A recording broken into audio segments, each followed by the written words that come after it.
Alright guys, YNK here.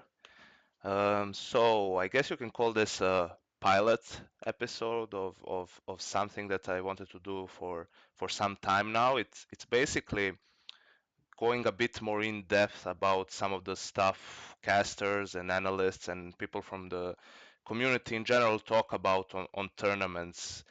And what I'm going to talk about today is map control on Mirage. You hear it talk about a lot.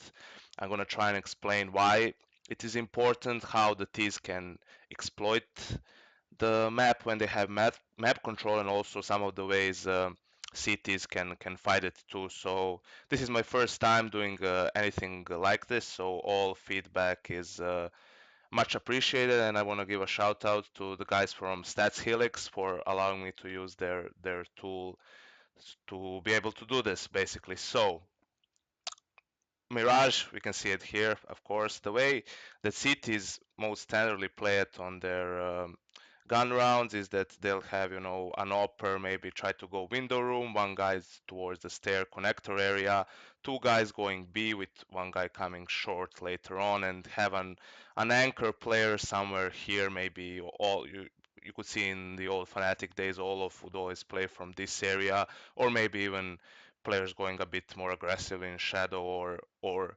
porch. While on the T side, the most standard thing to do for map control is throw two smokes, one smoke on the top mid here, another smoke to the window room, so you can obstruct the vision of the upper potentially here, and also people would throw molotovs here instead of a smoke, so they don't have to waste three smokes initially just to get some map control, which then of course later on they can get a guy through that smoke here into connector. They would throw a smoke that would obstruct vision here, or maybe send a player either here in connector or maybe into this cubby whorehouse, whatever you want to call it, so they can backstab for a you know potentially backstab and they want to execute later on. So I want to, as I said, I want to give examples from particular games how that pans out. And this game is, as you can see, Dignitas versus VP. Is from the most recent DreamHack Leipzig tournament, and this is actually the first gun round of the map. Dignitas on the city side, and we can see now basically Taz throwing that smoke over here, and I'm gonna pause it right here. So this is the way that VP goes about in their standard. Taz throws a smoke, and you can see he's the guy that will go A apps because he won't. He obviously he doesn't have a smoke, so this is probably the best position you can go where you don't need a smoke, where you're just gonna run out and trade. Pasha is alone going towards mid. He has the resources from his teammates they're going to help him fight for mid control, and you have two people going towards B house. So going on further into the round, we can see right now, yeah, I forgot to mention that the cities have basically four players towards A. MSL is in the window room, Config is alone on B, and we have three players close. I think this is basically a guess call from Dignitas coming out of something they maybe saw from VP while they were watching their demos, and maybe they saw that VP mostly likes to go A in their first gun round. So this is actually potentially Dignitas is in a good setup if VP decides to go B. So now we see VP doing something that they were the first ones to do. Basically, is throw the smokes for mid from B apps. So Neo throws the smoke for window room, which will allow Pasha to move further. Snacks actually throws a smoke that lands on the terrace here, obstructing vision for Conflict, who was jumping around. And this is an important moment that forces MSL to rotate over to the kitchen area, leaving this whole part of the map open for the T's. They only have Rubino over here spotting, but that's the only thing they can do. Tansky is forced to stay in here because okay, now there's a smoke, but the smoke is gonna clear now, and then he can't move because if there's a player here, obviously he's exposed, and you know just taking a risk and peeking is not something you want to do basically. So we see MSL rotating. Pasha throws a flash here so that his teammates can move out of the underpass area. Now they're gonna boost snacks into the window room. You can see from here Bialy throwing a smoke towards the city spawn as well. And this is when the execute comes in. So you can see Snacks already pushing through window. Taz is getting closer to the exit of AApps. Bialy is getting closer to slope, and the two players are going to enter connector now.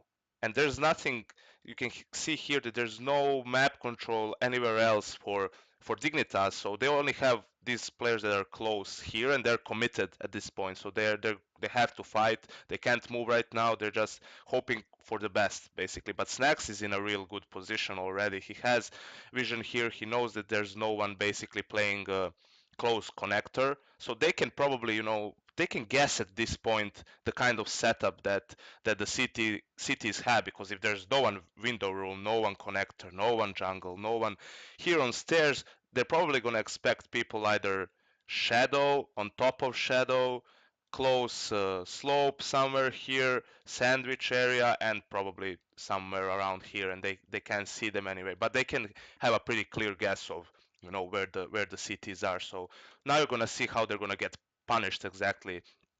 For that, VP also throws a smoke here in case there's a short player playing from this position, so he can just shoot them in the back while they're entering connector. And you can see Snacks killing already MSL here, and now everything just falls apart basically. You can see Kierby is forced to shoot towards connector.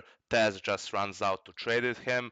Then you have Bialy running out of slope, kills Rubino, who was actually shooting the player on stairs or connector. It leaves Tensky all alone, but he immediately gets traded, and all of a sudden Config is in a 1v3. So this is the way you can get punished for not just leaving mid, but also not reacting anywhere on the map. It's gonna be pretty straightforward from here.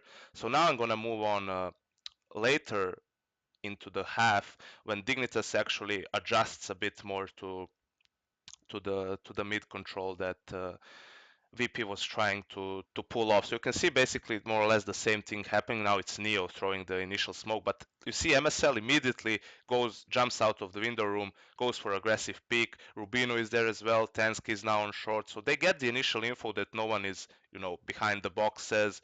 No one is pushing mid at the beginning. Again, the same thing happens. Neo throws the smoke from here, but now they also get that info as well. They can see the smoke coming all the way from B apps, and so they decide right now. MSL makes the call to push with the off, which is actually pretty good if unless the T's have an op as well and they're waiting for him, but maybe they guessed because of the money situation that the T's probably won't have an op. You can also see that they threw a Molotov here so that when he gets the initial kill, even though Rubino is covering this for him, he doesn't get just shot in the back from someone. So he's gonna push, he's gonna get the kill on Pasha, Rubino gets the kill on Snacks as well, and suddenly they're in a 5v3.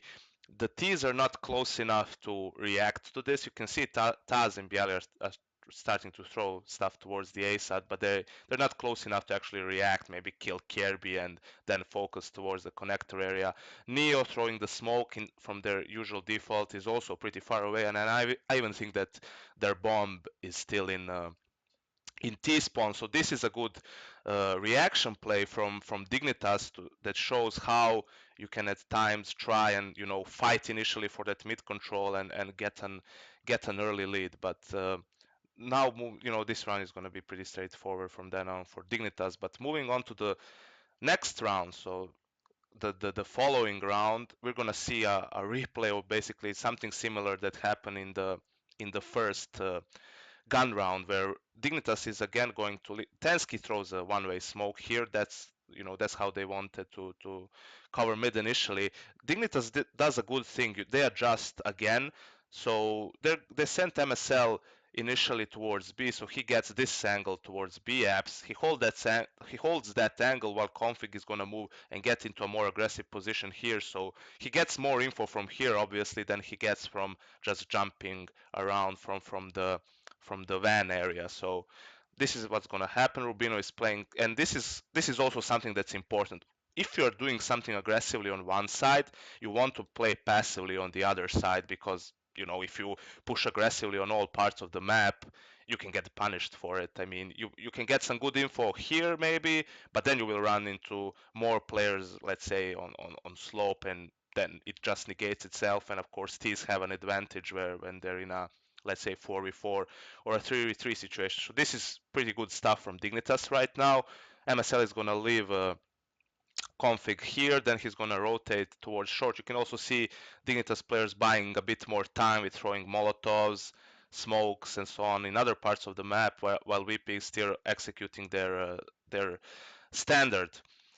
So Snacks does the same thing, goes towards underpass. They're gonna flash for him and so on. MSL is already rotated towards short, but the thing is, not there's a small bug here. There's a smoke here, and Tensky decides to move to, as you can see here, to the other part, maybe just expecting a boost again, and he wants to shoot someone in the back or hold this angle to maybe get the players coming into connector. But the problem is, in this particular situation, they already have MSL on short with the op, and they have config pretty aggressive towards B apps.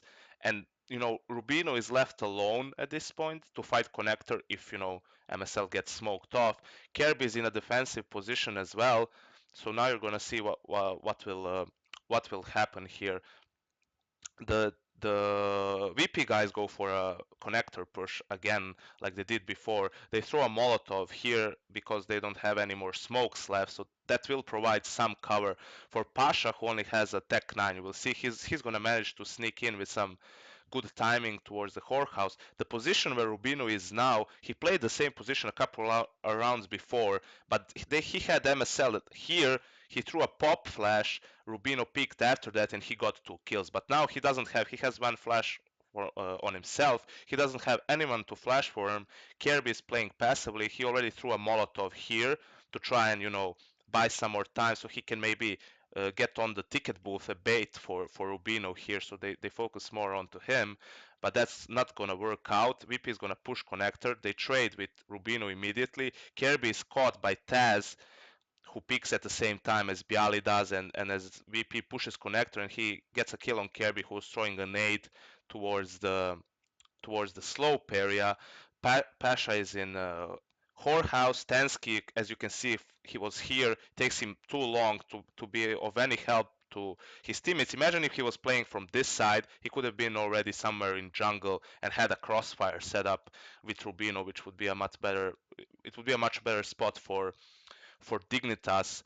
MSL will get called out here by Pasha. He had no idea he was there, and again, you can see how good VP is at exploiting that. I mean, they initially Dignitas had a good position. Maybe at some point config could have also pushed B apps to get some more info, but that's always tricky because, as I said, they don't know how many people you have on mid. That would be a big gamble for config because Tansky can maybe hear a couple of players. MSL doesn't get any vision from here. Rubino is playing the stairs area, and Kirby is all the way back here. So that's pretty much what you can also do that Dignitas didn't do in this game. I mean, some teams are more or less comfortable at doing, some different things on their city sides, but some other ways you can also try and fight combat, like the fact that the T's have mid control, is maybe go for a delayed apps push with 2 players, or have a player flash in someone that can clear the slope area, because then if you know that they don't have anyone here, or if you kill those people, their strat becomes much more difficult to execute, because then when they're entering connector, if they don't have info, a player could be here, shadow, whatever, and then on top of that, they can have people all the way down slope. So it messes with them completely. And yeah, this was a short example of what is mid control, an example of how the T's can exploit it, how the cities can combat it. I'm gonna leave the demo link in the description. I'm gonna leave the VOD as well if you guys watch over that by yourself. And as I said, this is just a pilot episode. I would appreciate all feedback. Do you guys think it is too short, too long? Is there anything I can change? I'm gonna post another video later with something a bit different. So yeah, hit me up on Twitter with any of your opinions, suggestions, and so on. Thanks.